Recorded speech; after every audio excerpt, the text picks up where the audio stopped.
Bismillahirrahmanirrahim. Bismillahirrahmanirrahim. Assalamualaikum warahmatullahi wabarakatuh. Alhamdulillah, alhamdulillahirabbil alamin.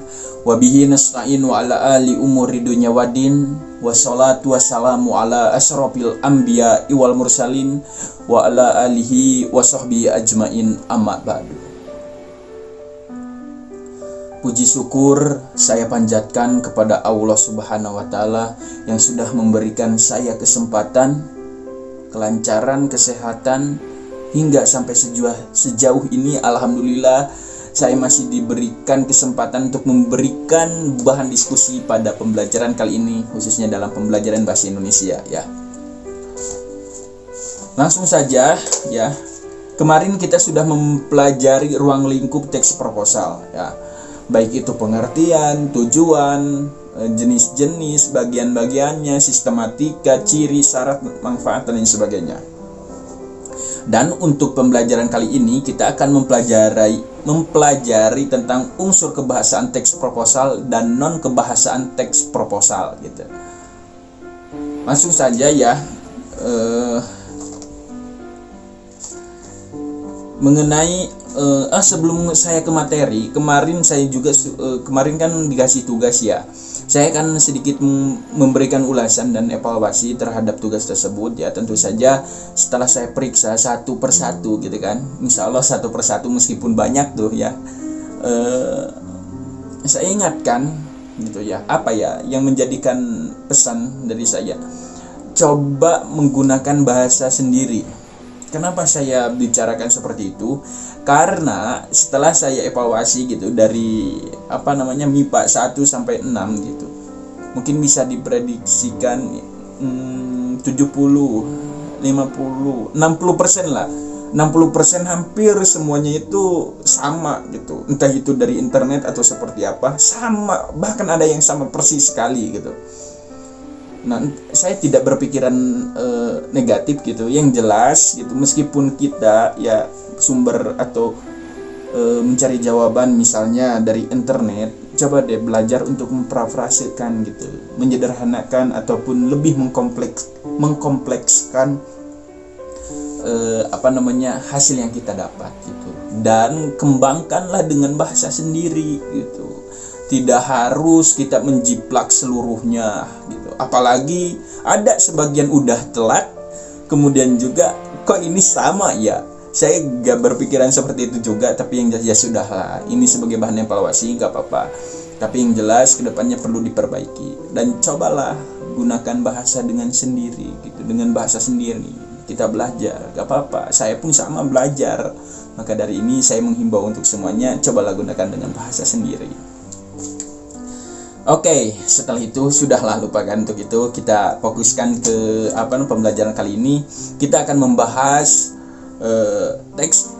kita akan membahas unsur teks proposal dan non kebahasaan teks proposal. Unsur kebahasaan dan non kebahasaan teks proposal. Tetapi ini lebih memfokuskan, terlebih dahulu saya memfokuskan untuk karya tulis ilmiah ya.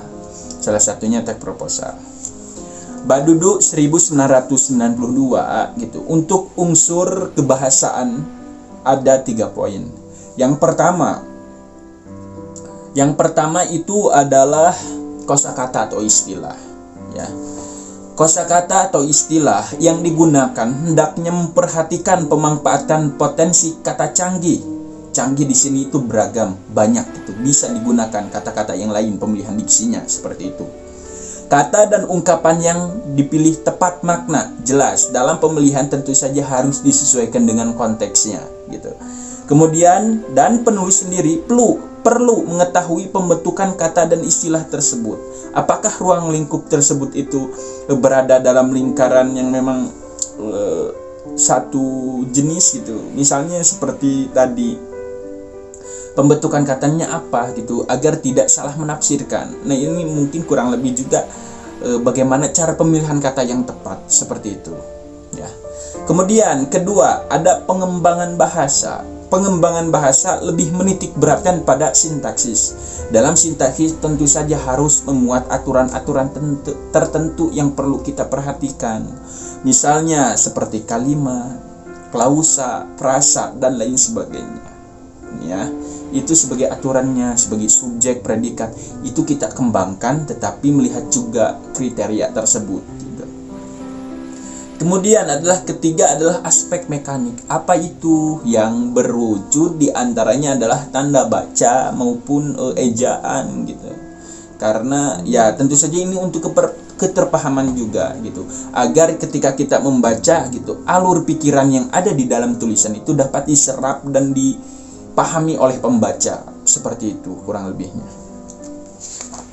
Kemudian Badudu menyebutkan ada 2 non kebahasaan dalam karya tulis ilmiah. Salah satunya seperti teks proposal ya. Nah, untuk non kebahasaan, pertama isi tulisan. Ya tentu saja isi tulisan itu dalam uraiannya penulis harus memperhatikan kualitas dan ruang lingkup isi yang hendak disampaikan. Nah, dalam hal ini adalah isi tulisan itu berkualitas, artinya itu efektif, penuh, tidak menggantung, sepemahaman, gagasannya utuh gitu kan. Jadi apa yang disampaikan dalam tulisan tersebut kita perlu memahami gitu, agar pembaca juga tidak menggantung atau tidak ada pertanyaan lain ketika membaca. Ketika pembaca membaca proposal kita, tentu saja akan ada ditanyakan, kok kenapa seperti ini. Tetapi kalau kita lengkap, ringkas, kemudian utuh dalam segi kualitas, tentunya ide dan gagasannya itu harus berkualitas, harus bagus. Supaya apa? Karena memang proposal itu sendiri kan untuk pengajuan. Tentu saja dalam hal ini bagaimana caranya untuk meyakinkan kepada penerima usulan kita supaya dapat diperizinkan misalnya, atau diterima, ataupun seperti apa. Yang jelas bagaimana cara meyakinkan kita dalam mempresentasikan ide dan gagasan kita dalam bentuk tulisan gitu. Itu dari segi isi harus utuh dalam hal ini ya. Kemudian kedua, organisasi dalam tulisan berkadar ilmiah berkaitan dengan ekspresi atau gagasan yang akan diungkapkan oleh penulis. Nah, ini adalah ekspresi kita, mempresentasikan kita, bagaimana perinciannya, kemudian alur dari tahapan-tahapan yang harus ditempuh. Misalnya seperti latar belakang diuraikan. Yang jelas dalam hal ini adalah tulisan kita itu dapat sistematis, tersusun, dan saling terikat, menautkan satu dengan yang lainnya ya, sampai ke tahapan akhir, tidak terpotong-potong. Kenapa? Karena kelengkapan itu sendiri akan lebih memudahkan pemahaman dan memahami pola pikiran yang ada dalam tulisan itu diserap oleh pembaca. Selain itu, dalam buku teks di sini disebutkan adanya sebuah fitur-fitur kebahasaan sebagai penanda teks proposal ya. Yang pertama, menggunakan banyak istilah ilmiah. Tentu saja tadi kan disebutkan yang pertama juga apa? Menurut Badudu juga adanya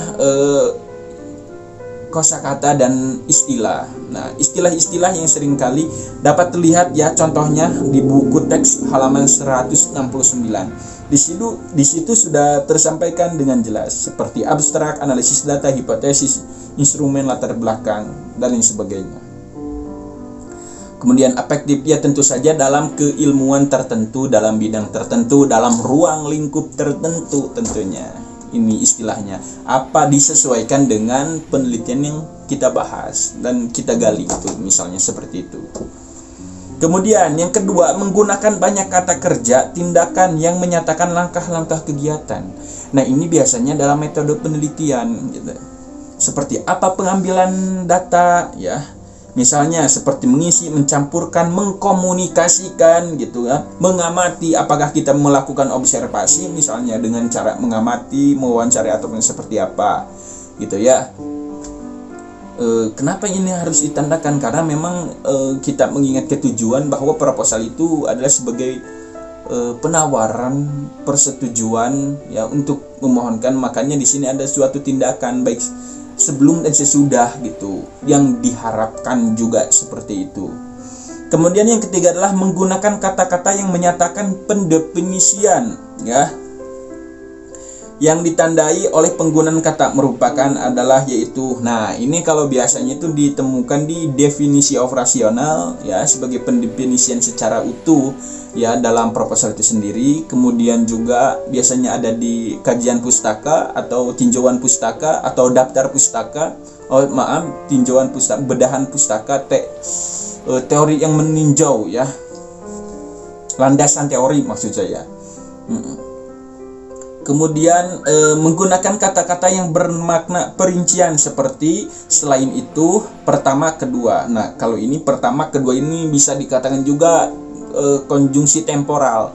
Ya tentu saja apalagi dalam kegiatan kita penelitian pasti ada tahapan-tahapan tertentu yang memang harus